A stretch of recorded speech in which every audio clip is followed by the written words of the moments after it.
you get the choice of what you do. You can see the list of players if you want. What do you want to do? I'll pick. Okay, let's bring up the list of players then for you, Ian. Who are you fancying?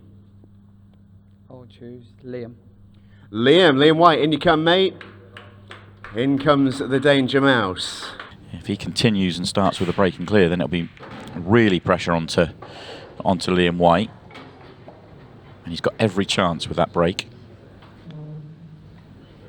Ian's playing this as a pretty conventional tournament play as well. There's been no kind of antics from him. He's just chosen the player he thinks is going to be the easiest one to beat. He's done it in a very respectful way, but I mean, it's clear that he's not going for some big name shout out. He has picked whoever he thinks is the easiest draw for him. Yeah, and we were just looking in that break, weren't we? If Ian wins this match, he doesn't get to pick. It will be a random draw, or he picks a bounty. But let's say Liam wins this match and he gets to choose. We've reached the point in the tournament where you're probably on current form and rankings. Maybe you're looking at Ronan McCarthy, who's the world champion a couple of years ago. So that tells you the story of what's left in terms of what you can pick. Yeah, it feels like all the easy picks have gone now. There's a sort of obvious picks of the people who are qualifiers, people who didn't regularly play on the tour. Those have all gone. I mean, there's a few people that perhaps in less good form. Ronan might be in that category, but I mean, at the point you're picking a world champion, it's like that's not an ideal pick by any means. Yeah, other potential options, maybe Aaron Davies is not in the best of form. He's certainly maybe a potential pick as well. But we are starting to get into the players that have been at the top, have been winning titles regularly with Ultimate Ball, and there is nowhere to hide from here on in, it feels. It's maybe a more personal choice as well at this point. There's not an obvious right answer. It's maybe just somebody you've got a good record against. Yeah, agreed. Of course, for Ian, he won't get the choice, and I suspect it'd be difficult, interesting one really. I think all players will probably expect every match onwards to be the next player out. If Ian wins, of course, it would be more than likely a random draw unless he picks a hitman. He's starting as we thought. Another breaking clear. He really has been the best player this weekend so far. You could sense a bit of disappointment as he got called out, even though I think he probably would have known that moment was coming fairly soon.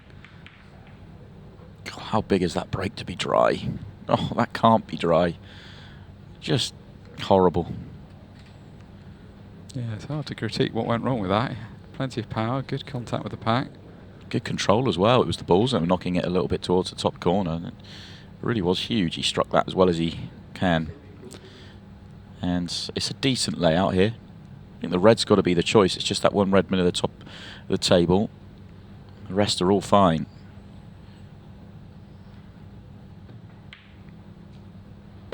Can he make it 6 consecutive 8-ball clearances? It's some standard of play. I mean, it's been some standard play all morning because we've been waxing lyrical about Christy Caulfield's performance. And yeah, it's true. Ian Alley, the man he unseated from the hot seats, here to say, well, actually, I was there first. I want to get back in that chair. Yeah, it would be cruel on Christy, wouldn't it, if Ian was to win 3 straight? That he's played so well this morning to get to the hot seat, and he is kicked off at the earliest possible.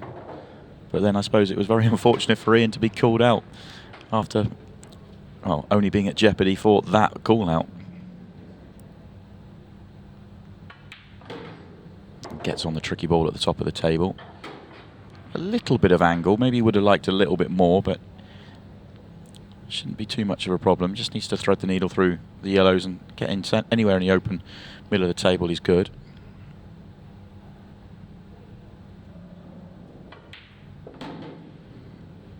Yeah, accepted what he had. Just was get the gap. Don't try and get down the table. Get the gap. Work it out from there.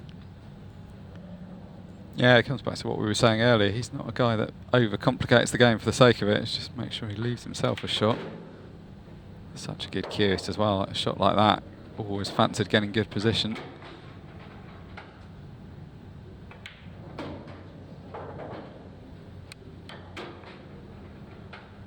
Well, 6 clearances in a row at the first visit for Ian Alley. This is a devastating standard of play right now. I'm not sure they've made up yet. Yeah, it's a funny situation. There aren't many times when it's okay making those kind of deals. This is sort of the one tournament you're not really rooting against somebody. It's just it's only about the choice. Obviously, no one's going to play differently based on those deals. Just adds a bit of extra spice to it. We have a lot of tournaments where it's all about fairness and it's about giving people the best chance to win. This one is unashamedly about the entertainment value. Yeah, completely agree.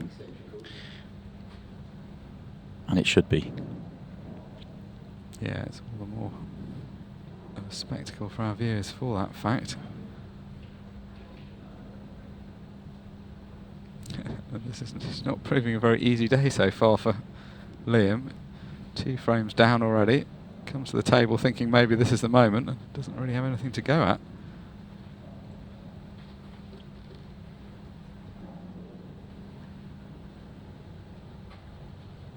It's tough, isn't it?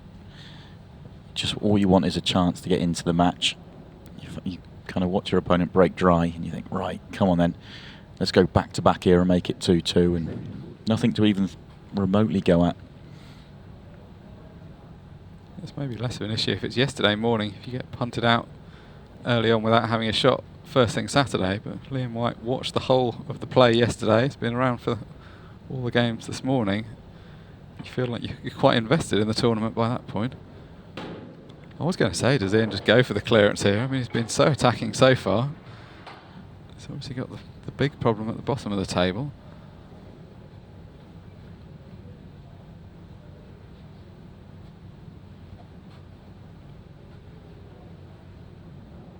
I think when he won the 3 in a row yesterday, people were looking at Ian thinking, well, he's obviously in good form. But I don't know necessarily at that point you were thinking he was in any better form than the other players that were playing well. But the way he started this morning, I mean, no one's going to be voluntarily picking him out right now. I just think he's a really interesting player in terms of his money match record compared to his sort of professional tournament record. I kind of aren't aligned, if you like. Not that he's got a terrible tournament record. It's just, you know, he's not one of the players that jumps off the page. You think, yeah, he's probably a potential winner. He obviously hasn't won with Ultimate Pool yet. He's been close. I think semi-finals, I think, was his best, and yet he's a world beater when it comes to the money match scene. You know, he's beating, most of the top players. That certainly he's not afraid to take on anybody. Yeah, I agree. He feels like one of those players that if he was just to win one tournament, it could be the first of many. That run where he had to the semi-finals of a Pro Series event a few weekends back in, a few Pro Series weekends back in Blackpool, he looked really good, and you felt like maybe that was the start. Didn't quite get over the line on that occasion. So chance and open play for Liam, but not quite as easy a one as he's probably looking for at this stage.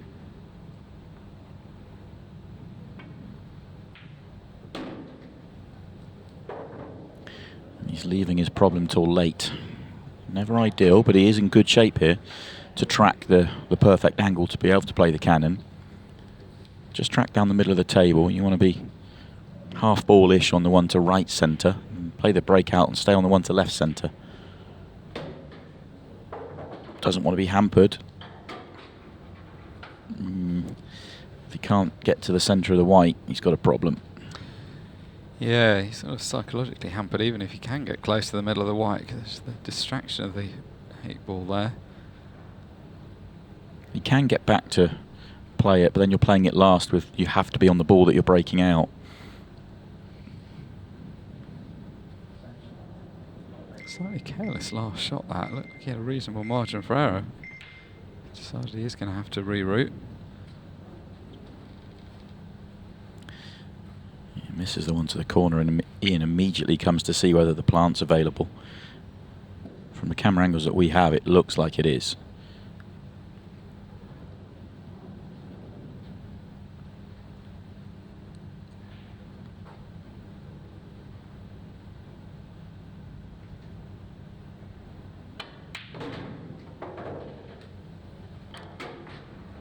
Well, we'll find out here. He's got a good angle here, either to play for the plant or to break into the balls if he needs to.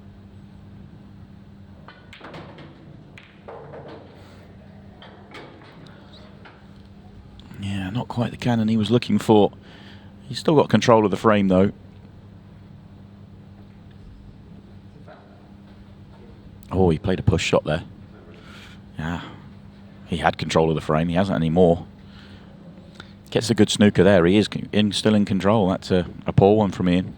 Yeah, what a massive difference that is. It's going to be a hard way back into the frame for Liam if he didn't have that foul. Suddenly he's gifted almost the frame on a plate. He's going to play one more shot here just to avoid the middle pocket. Yeah, that was one of those when, oh, doesn't want to pop the yellow. Oh no, Liam. Put yourself bang under pressure. It's a shot that if he was 2-0 up in the match, you'd fancy him for, but 2-0 down, there's some pressure on this. Really good. Really good from Liam White, and yeah, what a huge difference that made. There was a strange shot from Ian because it's one of those, he's playing it so delicately and kind of...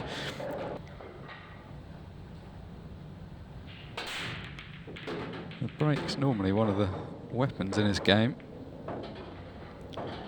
Yeah, showcased there. Slightly awkward leave. There's just 2 yellows and a red. I think he can deal with it straight away and go reds here. I think he's got just enough angle that he could just maybe pop into the yellow and pop the red on. Yeah, nice. And now they're just all there. And in answer to the question, what does he need to do to make the step up? One thing that the top players always do is capitalise on chances. Where their opponents let them to the table for one frame, they make it hurt by sequencing 1 or 2 together. That's what he needs to do. He's got a good chance to get it back to 2-all, which is not a scoreline that looked remotely likely a few shots ago.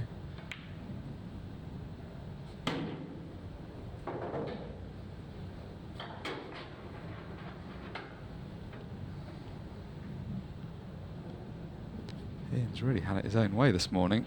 Lewis didn't do a great deal wrong, but Ian just blew him away.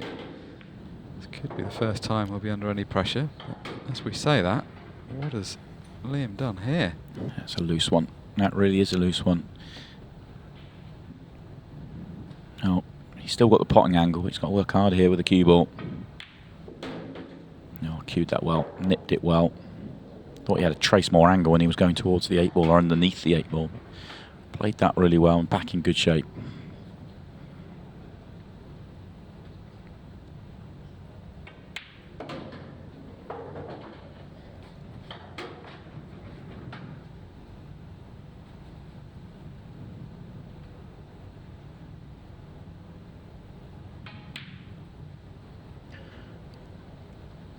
That's just a tough one.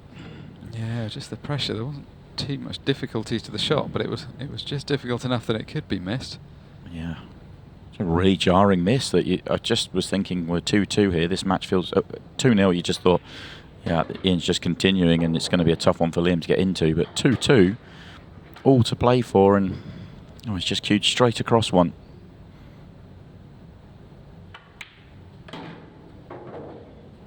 It's going to be really tough for Liam to come back from that. He's going to need help from Ian, you feel. I know 3-1. I know there's time left in the match. Of course there is, but it's such a jarring miss that sometimes you just can't get that sort of thing out your head. Well, especially in the context of where it was just such a good chance to level up, and a chance he probably shouldn't have got because of what had happened in the previous frame. Just feels like it's all wasted now.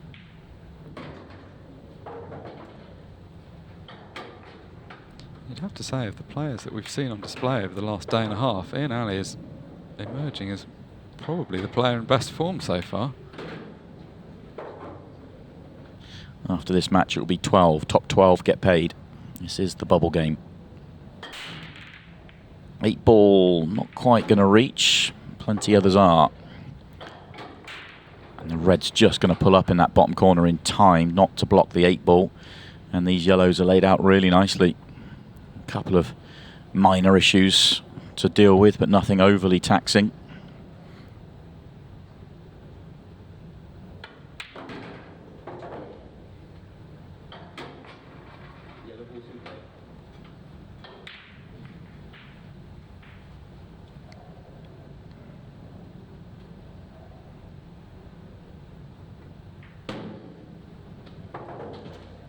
Good opportunity here to get back to the winning ways of first visit clearances.